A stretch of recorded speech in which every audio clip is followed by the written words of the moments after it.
Assalamualaikum warahmatullahi wabarakatuh. Apa kabar semua? Salam sehat untuk kita semua. Pada rekaman kali ini, kita masih akan melanjutkan materi kuliah kita tentang model data entity relationship untuk 3 topik. Yang pertama yaitu partisipasi, yang kedua entitas lemah, dan yang ketiga tentang cardinality constraint melanjutkan materi pada pertemuan sebelum ini. Baik, kita baca bersama-sama untuk topik yang pertama, yaitu participation of an entity set in a relationship set.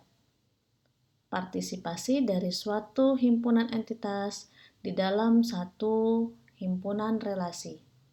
Apa yang dimaksud dengan partisipasi? Ya, ada 2 jenis partisipasi. Yang pertama yaitu total participation indicated by double line. Jadi total partisipasi itu dinyatakan dengan 2 garis ya, double line, yaitu adalah merupakan setiap entitas pada suatu himpunan entitas ini dapat berpartisipasi dalam setidaknya satu hubungan relasi pada himpunan relasi. Oke, saya ulangi lagi. Yang dimaksud dengan partisipasi total adalah bahwa setiap entitas yang ada di dalam suatu himpunan entitas dapat berpartisipasi atau dapat memiliki hubungan setidaknya satu dengan entitas lainnya. Jadi terdapat relasi setidaknya satu dengan entitas lainnya. Ya, contohnya seperti apa? Nah, kita lihat di sini. Participation of section in section course is total. Jadi di sini ya, contohnya adalah ada 2 entitas, yaitu yang pertama entitas course atau bisa kita nyatakan dengan entitas mata kuliah misalnya. Kemudian ada entitas yang kedua yaitu entitas section atau bisa jadi kita nyatakan dengan entitas kelas misalnya ya. Nah, di sini kalau kita lihat derajat relasinya atau kardinalitasnya yaitu ya, ingat materi sebelumnya, berarti di sini 1 ya. Di sini banyak. Artinya adalah bahwa untuk satu mata kuliah ini dapat memiliki, nah relasinya ini ya relasi antara course dan section, satu mata kuliah atau satu course dapat memiliki banyak kelas. Ya, satu mata kuliah dapat memiliki banyak kelas. Betul ya? Ya, atau banyak kelas ini dapat memiliki satu mata kuliah, begitu kan? Nah, yang dikatakan dengan partisipasi total adalah bahwa kita lihat ya, relasi antara course dengan section ya di sisi ini, apakah di setiap course itu pasti memiliki kelas? Apakah di setiap course itu pasti memiliki kelas? Sedangkan kalau dari sisi section, apakah di setiap kelas itu pasti ada mata kuliahnya? Apakah di setiap kelas itu pasti punya mata kuliah? Nah, oke, kita lihat.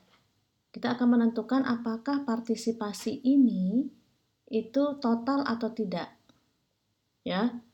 Oke, sekarang kita lihat dulu definisi yang tadi. Kembali lagi, untuk total partisipasi adalah bahwa setiap entitas di dalam suatu himpunan entitas dapat berpartisipasi atau berrelasi dengan setidaknya satu pula pada entitas yang lain. Ya, sedangkan itu untuk total partisipasi. Sedangkan untuk parsial partisipasi adalah some entities. Hanya beberapa entitas yang mungkin bisa berpartisipasi dalam satu relasi dengan himpunan relasinya.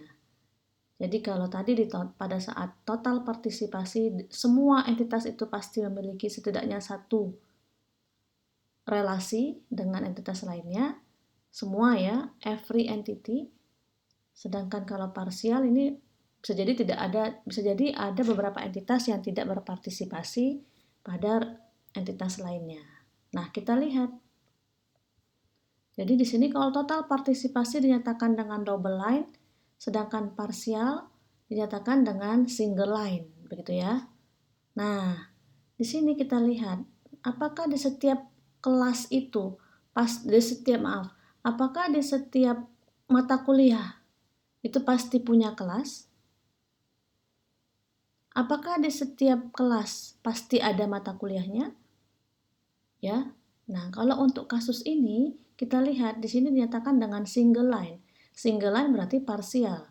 Artinya di kasus ini dinyatakan bahwa tidak harus semua mata kuliah itu tidak harus semua mata kuliah itu punya kelas. Bisa jadi mata kuliahnya ada tapi ternyata kelasnya tidak diadakan.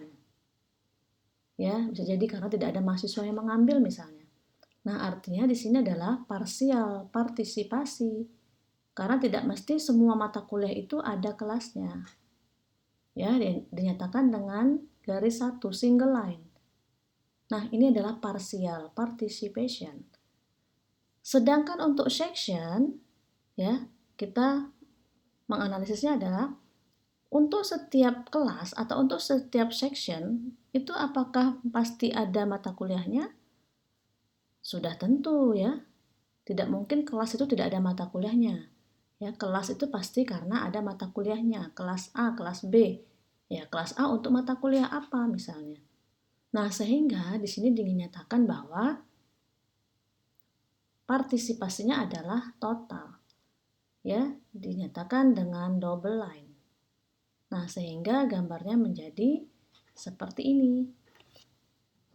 Oke, paham ya? Jadi ini yang dinyatakan dengan partisipasi. Nah, relasinya dinyatakan dengan gambar belah ketupat seperti biasa, tapi dinyatakan dengan di sini dinyatakan dengan double line. Nah, ini nanti apa lagi? Oke, sementara untuk saat ini tentang partisipasi dinyatakan dengan single line dan double line. Paham ya? Oke, saya lanjutkan.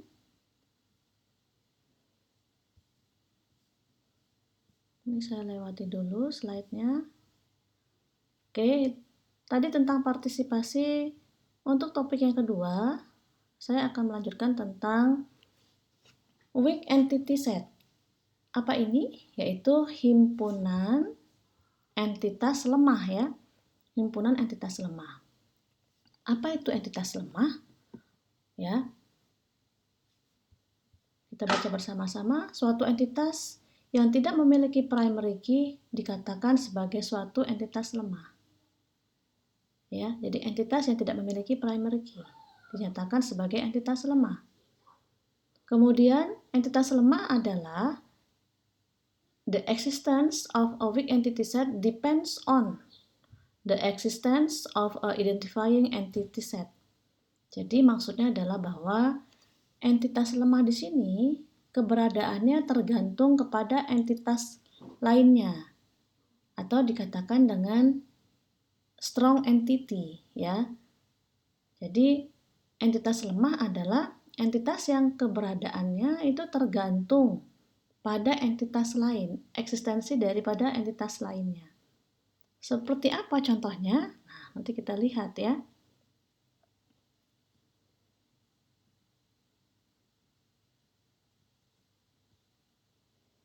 Nah, ini jadi contoh. Ya. Contoh pada materi presentasi sebelumnya, kita lihat di sini. Sekarang yang kita perhatikan adalah entitasnya ya, entitasnya, bukan partisipasinya. Di sini ada entitas course atau entitas mata kuliah. Kemudian di sini ada entitas kelas atau section. Nah, bagaimana tadi kita akan membedakan suatu entitas itu berjenis entitas kuat atau strong entity atau dia weak entity.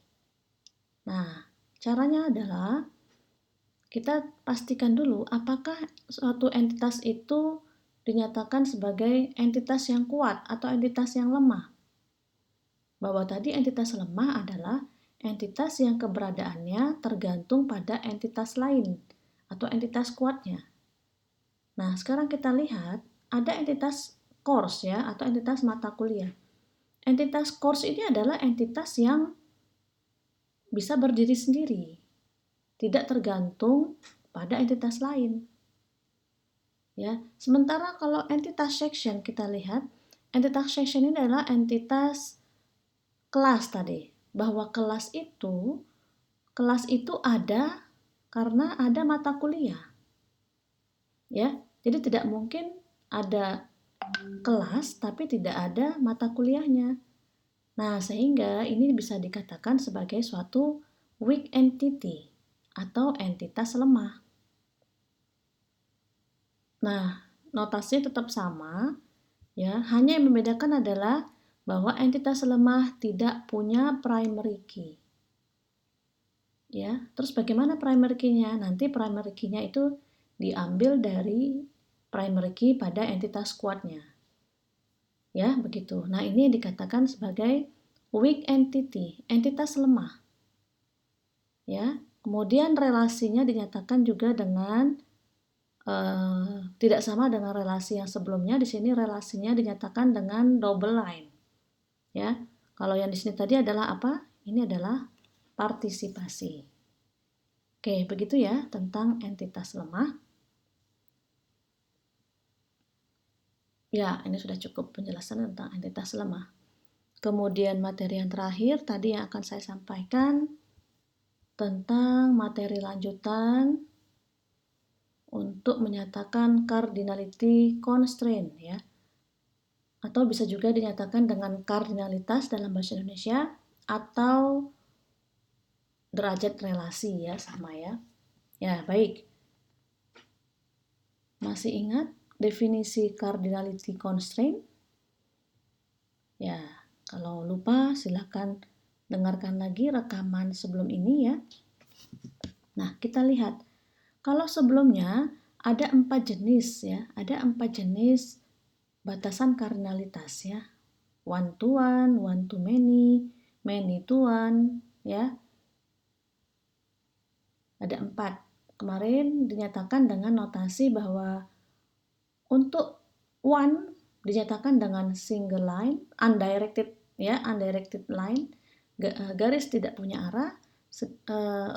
Untuk derajat relasi atau kardinalitas 1 dinyatakan dengan garis yang berarah ya, dengan tanda panah masuk. Sedangkan untuk derajat relasi many itu dinyatakan dengan undirected line atau garis tanpa arah ya. Nah, kita lihat di sini. Setelah di sini ada 2 entitas, instructor dan students. Kemudian ada relasi advisor ya. Instructor membimbing dosen students ya. Nah, kita lihat di sini ternyata ada notasi yang berbeda ya untuk menyatakan. Nah, ini adalah notasi lain. Alternative notation for cardinality limits. Jadi notasi lainnya yang untuk menyatakan batasan kardinalitas. Nah, di sini cara membacanya adalah tanda, saya jelaskan satu persatu dulu. Tanda bintang ini menyatakan many ya. Oke, maaf saya ulangi dulu. Untuk menyatakan kardinalitas dengan notasi ini ada 2 jenis ya. Yang pertama adalah di sebelah kiri, ini adalah dikatakan dengan kardinalitas minimum dari entitas instructor, dan titik-titik bintang ini adalah kardinalitas maksimum dari entitas instructor.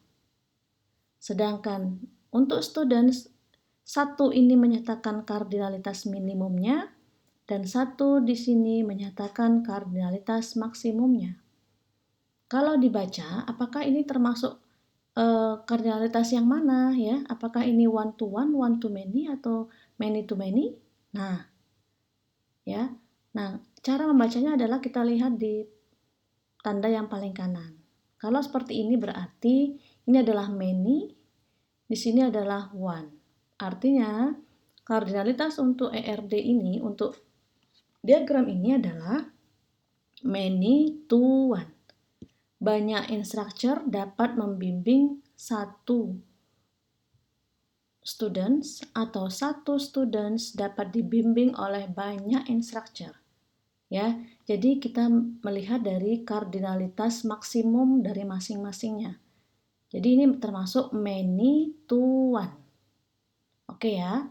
Nah, sekarang kardinalitas minimum ini maksudnya apa? Untuk apa? Nah, kardinalitas minimum adalah ya jumlah minimum, jumlah yang paling kecil dari setiap anggota di entitas sebelah kiri itu bisa berelasi dengan anggota pada entitas sebelah kanan itu ada berapa? Ya, jumlah minimumnya. Jumlah minimum ya, ini juga jumlah minimum entitas students bisa berelasi dengan entitas instructor itu berapa? Nah, di sini isinya hanya ada dua kemungkinan, apakah 0 atau 1. Nah, sekarang kita lihat. Kenapa kardinalitas minimum untuk instructor ini 0? Sedangkan kenapa kardinalitas minimum untuk students itu 1? Ya, sekarang kita lihat. Instructor membimbing students. Seberapa jumlah minimum, seberapa jumlah entitas ya pada instructor itu dapat membimbing students? Apakah setiap instructor itu pasti membimbing students? Ya. Nah, di sini dikatakan 0. 0 itu artinya adalah bahwa ternyata ada instructor yang tidak membimbing. Jadi, ada instructor yang ternyata tidak membimbing students. Kenapa tidak membimbing?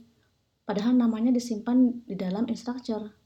Oh, bisa jadi memang si instructor ini sedang sakit lama misalnya, atau dia sedang cuti, sehingga dia tidak melakukan proses advisor dengan seorang siswa gitu ya. Nah, di sini artinya adalah ada instructor yang tidak melakukan pembimbingan. Maka dikatakan 0. Kenapa kardinalitas minimumnya student itu adalah 1? 1 artinya adalah bahwa setiap student di sini, ya, setiap student di sini itu pasti punya instructor. Pasti tidak mungkin ada students yang tidak punya instructor. Tidak mungkin ada students yang tidak punya, ya, tidak dibimbing oleh seorang instructor. Jadi pasti semua yang ada di students ini memiliki relasi dengan instructor, dinyatakan dengan kardinalitas minimumnya adalah 1. Ya, oke. Nah, itu yang dimaksud dengan kardinalitas minimum dan maksimum. Ya, oke. Cukup untuk materi kali ini. Selanjutnya nanti kita akan diskusi lebih jauh dengan tugas-tugas yang Anda kerjakan. Baik, terima kasih. Assalamualaikum warahmatullahi wabarakatuh.